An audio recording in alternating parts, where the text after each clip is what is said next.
காசி ராமேஸ்வரம்னு எங்கன்னா கோயிலுக்கு போயிட்டு வரலாமா? வேணாம், நமக்கு என்ன வயசாச்சு? 80 வயசுலாம் ஒரு வயசா? இந்த மருமக என்ன பண்ணுறா தெரியல, சத்தத்தையே காணோம். மருமகளே, என்னடா டைம் ஆச்சு, இன்னும் தாய் கேள்வி அலற ஆரம்பிக்கலன்னு பார்த்தேன். ஆரம்பிச்சிருச்சு. இந்த வரேன் அத்தை. சொல்லுங்க அத்தை, என்னத்தை கூப்பிட்டீங்க? எம்மாடியோ, என்ன ஆயிட்டா இருக்கா? நிமிந்து பார்த்தே கழுத்து சுருக்க வச்சுக்கும் பொழுது. நீங்கள் அரை கம்பெனி இருந்தால் அதுக்கு என்ன பண்ண முடியும்? மளிகை சாமான் ஏதாவது வாங்க வேண்டியது இருக்கா? என்னத்தை எப்படி கேட்குறீங்க? மாதம் வாங்கினா தானே குடும்பம் நடத்த முடியும். வாங்க வேண்டியது இருக்கான்னு கேட்குறீங்க? சரி, என்ன வாங்கணும்னு பார்த்தேன். ஒரு லிஸ்ட் ரெடி பண்ணு. அரிசி இருக்கா? ஒரு கிலோ இருக்கும் அத்தை. என்னடி இது, போன மாதம் தான் 25 கிலோ மூட்டை வாங்கி போட்டேன், 1 கிலோ தான் இருக்குன்ற. ஆமாம், போன மாதம் விருந்தாளிங்களா வந்தாங்களா வீட்டுக்கு? அதில் கொஞ்சம் அரிசி எக்ஸ்ட்ரா காலி ஆயிடுச்சு. அப்புறம் கோயிலுக்கு பேனா தானே போனோம், 2 வாட்டி வச்சு எடுத்துன்னு போனீங்களா? அதில் கொஞ்சம் அரிசி காலி ஆயிடுச்சு. அதுக்கப்புறம் வீட்டுக்கு வந்து புடுக்காரங்க அவங்களாம் வந்தாங்க, அவங்களுக்கு கொஞ்சம் அரிசி போட்டேன், அதான் காலி ஆயிடுச்சு சீக்கிரமா. நல்ல குடும்பம் நடத்துறடி. ஒரு மாதத்துக்கு 24 கிலோ அரிசி காலி பண்ணியிருக்கேன். நான் நம்ம மொத்தத்தையும் சாப்பிட்ட மாதிரி பேசுறீங்க. நீங்கள் சொன்னது நான் செஞ்சேன். சரி, காப்பருப்பு இருக்கா? எது காப்பருப்பா? காப்பருப்புனா இது கூட தெரியாம இவ்வளோ பெரிய பொண்ணா வளர்ந்துருக்குற பேர். அத்தை, உளுத்தம் பருப்பு, துவரம் பருப்பு, இந்த மாதிரி பருப்புக்குள்ள ஒரு பேர் இருக்கு. அதை வச்சு சொன்னது எனக்கு தெரியும். காப்பருப்புனா அந்த மாதிரி ஒரு பருப்பு கேள்விப்பட்டதே இல்லையா? காப்பருப்புனா கடலை பருப்புன்னு அர்த்தம். அது ஒரு 50 கிராம் தான் இருக்குது. 1 கிலோ போட்டுக்குங்க. சரி, ஊ பருப்பு எவ்வளோ இருக்கு? ஊ பருப்பு சுத்தமாக காலி. என்னது, சுத்தமாக காலியா? ஆமாம், நீங்கள் தான் சொல்கிறீங்களா ஊ பருப்புனா பூச்சி பூச்சி பருப்பு தானே, தூக்கி கொட்டிட்டேன் கீழே, எதுவுமே கிடையாது. இதில் வச்சு என்ன பண்ண போறேன்னு தெரியலையே. ஊ பருப்புனா உளுத்த பருப்புடி. உளுத்த பருப்பா? அதுவும் காலி தான். அது என்ன காலியாச்சே? உளுத்தம் பருப்பு கூட வேணும். அம்மிக்கல்ல ஆட்டு நல்லா சுட்டு சாப்பிட்டீங்களா? அதை காலி ஆயிடுச்சு. இந்த மாதம் மளிகை சாமான் வாங்காமல் குடும்பம் நடத்தலான்னு பார்த்தேன். இவ்வளோ வச்சுக்கு நான் சுத்தமாக முடியாது. பாருங்க மக்களே, நான் வடை கேட்டேன். இவங்க தான் வடை கேட்டாங்க, மாவு வச்சு கொடுத்தேன். சாப்பிட்டு எனக்கு குறை சொல்கிறாங்க பாருங்க.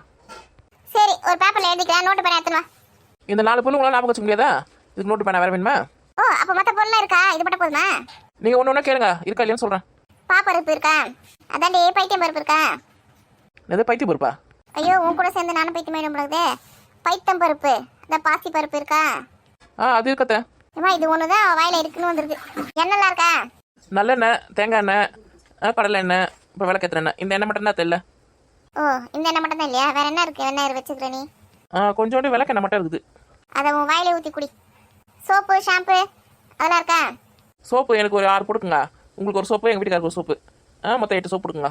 உனக்கு 6 சோப்பு, எனக்கு ஒரு சோப்பு, வீட்டுக்காரனுக்கு ஒரு சோப்பா? இதனாடி கதையா இருக்குது. ஆமாம், நான் ஹைட்டாக இருக்கேன், எனக்கு நிறைய சோப்பு தேவைப்படும். நீங்கள் என்ன துண்டு தானே இருக்கீங்க, 6 துண்டு. உங்களுக்கு ஒரு சோப்பு அதிகம் தான், அதை பாதியை கட் பண்ணி யூஸ் பண்ணிக்கலாம். உங்கள் பையன் குளிக்கிறது கூட அவசரமாக குளிச்சுட்டே ஓடுவார். சோப்பு போடுறாரா போடலையான்னு யாருக்கு தெரியும்? சும்மா ஃபார்மாலிட்டிக்கு சோப்பு வாங்கிக்கலாம். வாய் ரொம்ப அதிகமாக தான் ஆகிப்போச்சு உனக்கு. ஷாம்பு வந்து ஒரு 30 பேக்கெட் போடுங்க. இந்த சமட்டை முடிக்க 30 ஷாம்பா? சமட்ட முடியா? நான் கலரிங் பண்ணி வச்சுருக்கேன் முடிய. தூங்கும் போது ஒரு வெட்டிடுறேன் பார். அப்படியே மூஞ்சிக்கு போகிற க்ரீம் வந்து பெரிய இது போட்டுக்குங்க டப்பா. அப்புறம் சென்ட் பாட்டில் ஒன்று போட்டுக்குங்க. இதெல்லாம் சொல்ல போயிட்டியே. மிளகா தனியெல்லாம் இருக்குதா? மிளகா தூளா இருக்கா? அதெல்லாம் நீங்களே பார்த்து வாங்கிக்கோங்க. எனக்கு என்ன தேவையா தானே சொல்ல முடியும். சொல்றீ, எதுக்கெல்லாம் காசு நான் உங்க அப்பா வீட்டில் இருந்து வந்திருக்கேன். ஏன் எங்கள் அப்பா என் காசு தரணும் நீங்கள் மளிகை சாமான் வாங்கிறதுக்கு? என் புதுசாக சம்பாதிச்சு தர காசு இல்லை, அதில் வாங்குங்க. அப்படியே துணிக்கு போகிறதுக்கு அந்த வாசனையாக ஒரு ஷாம்பு மாதிரி ஒன்று தருவாங்க பாருங்க, அதே வாங்கிடுவாங்க. அப்போ தான் என் துணியில் நல்லா வாசனையாக இருக்கும். இவ்வளோ வச்சு என் பிள்ளை எப்படி தான் கரையேற போகிறான்னு தெரியலையே. அதெல்லாம் நல்லா தான் ஏறுவார். ஏன் எங்கள் வீட்டில் இருந்து அவருக்கு பைக் வாங்கி தரல, வேலைக்கு போகிறதுக்கு ஈஸியாக இருக்குன்னு சொல்லிட்டு பாவம் பஸ்ஸில் போகிறாரு, ட்ரெயினில் போகிறாரு சொல்லிட்டு. என் பிள்ளை ஆஃபீஸுக்கு போகிறான்டி, அதனால தான் உங்கள் வீட்டில் வண்டி வாங்கி கொடுத்தாங்க. நீ எந்த ஆஃபீஸுக்கு போகிற? சென்ட்டு கேட்குற, வாசனை துணிக்கு போகிற வாசனை இது கேட்குற, கிரீம் கேட்குற, என்னென்னமோ கேட்குற. வீட்டில் தானே இருக்கிற, உங்களுக்கு எதுக்கு அதெல்லாம்? இது கூட வாங்கி தர மாட்டீங்களா நீங்கள்? என்ன கொடுமைப்படுத்துறீங்களா? எது கொடுமைப்படுத்துறேன்னா? ஆமாம், கொடுமை தான் படுத்துறீங்க. அங்கங்கே போய் பாருங்க, மருமகளை மாமியார் எவ்வளோ கொடுமைப்படுத்துறாங்க. உங்களுக்கு ஒரு நாளாவது இந்த வேலை செய்யுங்க அந்த வேலை செய்யுங்கன்னு சொல்லியிருப்பேன். அன்றைக்கி என்னன்னா 3 வாட்டி வீடு துறைக்க சொல்கிறீங்க, கையில் கல்லில் வந்து மாவாட்ட சொல்கிறீங்க.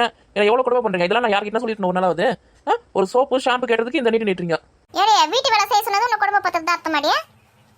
வீடு தரையை சொல்ல துறைக்க சொன்னது உன்னை கொடுமைப்படுத்துறேன், மாவரைக்கு சொன்னது கொடுமைப்படுத்துறேன்னா? ஆமாம், அதெல்லாம் கொடுமை தான். அப்புறம் வாஷிங் மிஷின் வாங்கி தரேன்னு சொன்னாங்க எங்கள் வீட்டில். அதே மாதிரி சொல்லுங்க. கையில் துணி துவச்சேன், துணி துவச்சு பார்த்தீங்கன்னா கையில் பற்றிய ரேக் எல்லாம் காணாமையே போயிடுச்சு. என்னடி இது, துணி துவச்சா கையில் ரேகெல்லாம் காணாம போயிடுமா? இது என்ன அதிசயமா இருக்குது? நானும் உங்களை எதுவுமே கேட்கக்கூடாதுன்னு பார்த்துக்கிறேன். அளவுக்கு மீறி போயிருக்கீங்க. எது அளவுக்கு மீறி போயின்னு இருக்குண்ணா? ஆமாம், இனிமேல் ஒரு வேளை நான் சாமான் தொடங்கணும்னா அடுத்த நீங்கள் தான் சாமான் தொடங்கணும். ஒரு நாள் நான் துணி துவச்சுனா ஒரு நாள் நீங்கள் தான் துணி துவைக்கணும். இனிமேல் நான் தினமும் நான் வேலை செய்ய மாட்டேன். ஒரு நாள் விட்டு ஒரு நாள் தான் வேலை செய்வேன். எனக்கு வேலை செய்யறதுக்கு தாண்டி உன்னை கல்யாணம் பண்ணிட்டு வந்து வச்சுக்கிறேன். உனக்கு நான் வேலை செய்யறதுக்கு உன்னை கல்யாணம் பண்ணிட்டு வந்து வைக்கல. எது வேலை செய்யறதுக்கு வந்தீங்களா? நான் வேலை கட்சி உங்களுக்கு வேலை கட்சி விட்டு வச்சுக்கிறீங்க. அவ்வளோ நகை போட்டு அவ்வளோ சாமான் சீட்டு வாங்கி கொடுத்து அவ்வளோ பணம் கொடுத்து வண்டி வாங்கி கொடுத்து உங்களுக்கு நான் வீட்டுக்கு வேலை கட்சி வந்து வேலை செய்யணுமா? ஆமாம், சாமான் எடுத்துன்னு வந்தேன், நகை எடுத்துன்னு வந்தேன் சொல்றியா? இதில் நான் தூக்கி தலை எடுத்துன்னு போகிறேன், நகையை நீ போட்டுக்க போகிற, சாமான் நீ வச்சு ஆள போகிற, எனக்கு தரப்போற எல்லாத்தையும். பணத்தை வந்து உன் பேர்லேயே டெபாசிட் பண்ணிட்டாங்க உங்கள் அப்பா அம்மா. ஏன்டா கொடுத்தாங்க? நான் நம்ம எல்லாத்தையும் வாங்கி வச்சுக்கிற மாதிரி நிட்டுறேன். உன்னால் என்னால செய்ய முடியாது. நான் வீட்டை விட்டு வெளில போ. என் வேலை நானே செஞ்சுக்கிறேன். என்னது நான் போனமா வீட்டை விட்டு வெளில? நீங்கள் போங்க. இது ஒன்றும் உன் புருஷன் சம்பாரிச்ச வீடு கிடையாது. என் புருஷன் சம்பாரிச்சு எனக்காக வச்சுட்டு போன வீடு. நீ போடி வெளியில. இன்னைக்கு ஒரு முடிவு கட்டுறேன் பாரு. எங்க கொஞ்சம் சீக்கிரம் வாங்க. அவன் உள்ளதா இருக்கிறான். விளாட்றான். வரட்டும் இன்னைக்கு. என்ன பெரியப்பண்ணே? இந்த பக்கம் வந்துட்டீங்களா? உங்கள் அம்மா நம்மளை வீட்டை விட்டு வெளில போக சொல்லிட்டாங்க. வாங்க போலாம். என்ன சொல்ற? ஆமாம், அவங்களை நான் ரொம்ப கொடுமைப்படுத்துறேன்னா அதனால என்னை வீட்டை விட்டு வெளில போக சொல்லிட்டாங்க. உங்களையும் சேர்த்தா சொல்லியிருக்காங்க. அம்மா அப்படியே சொன்னீங்க? நான் என்ன அப்படி சொல்ல போறேன்? அவதான் என்ன வீட்டை விட்டு வெளில போக சொன்னான். ஏண்டி எங்க அம்மா வீட்டு விட்டு வெளில போக சொன்னீங்க? இல்லைங்க, அவங்க தாங்க என்னை ரொம்ப கொடுமைப்படுத்துறாங்க. உங்க 2 பேர் சண்டைக்கு ஒரு முடிவு வரணும்னா ஒரே ஒரு வழி தான். சொல்லுங்க. நீ வந்து 1 மாசம் உங்க அம்மா வீட்டுக்கு போயிரு. நீங்க 1 மாசம் உங்க அம்மா வீட்டுக்கு போயிட்டு வாங்க. என்னது? நான் எங்க அம்மா வீட்டுக்கு போகணுமா? நான்லாம் எங்கள் வீட்டுக்கு போக மாட்டேன். நான் இனிமே சண்டையே போட மாட்டேன். என் மருமகனா மருமக. ஆமாம் தான், நான் கூட சண்டே போட மாட்டேன். நம்ம 2 பேரும் ஒத்துமையாக இருக்கலாம். இங்கே அம்மா வீடு சொன்னது 2 பேரும் எப்படி எல்லாரும் பாத்தியா? உங்களுக்கு இப்படி தான் ட்ரீட்மெண்ட் பண்ணணும்.